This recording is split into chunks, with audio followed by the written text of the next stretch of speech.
Hi, it's Sue with Ully Cat's Design and Ully Cat's World blog, and today I'm here with a process video on how I made the July 2025 ATC calendar for the challenge.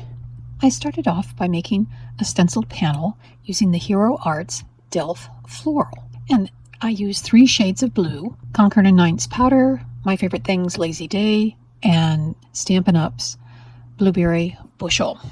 Next, I die cut the main tote and the pocket for it using the Stampin' Up Notes and Totes dies. Then I die cut from white the scarf piece, and I ink that up with some of the powder Concord & Ninth ink. And then I trimmed off the little tab on the base of the tote.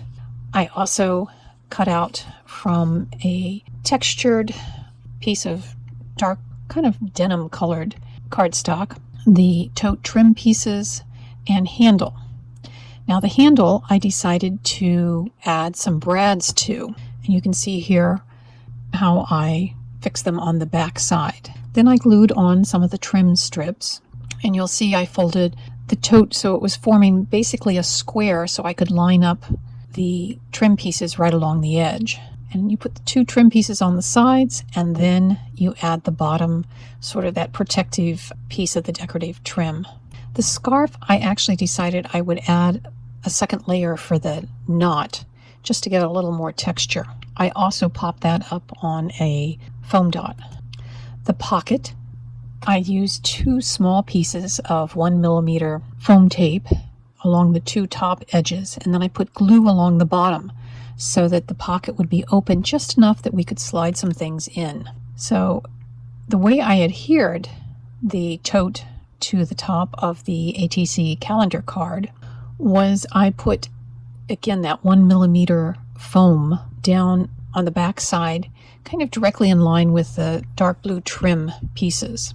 I did not take off the backing paper, however, on that, so that it would always have add a little bit of dimension. I glued the back tabs of the tote down to the calendar card, and you can see I die cut and stamped some things to go in the tote.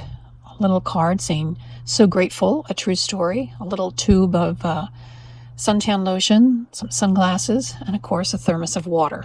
So now we're all ready to head out to the beach or the poolside for a nice sunny July day. I hope you enjoyed this process video and got some inspiration, and we'll see you next month.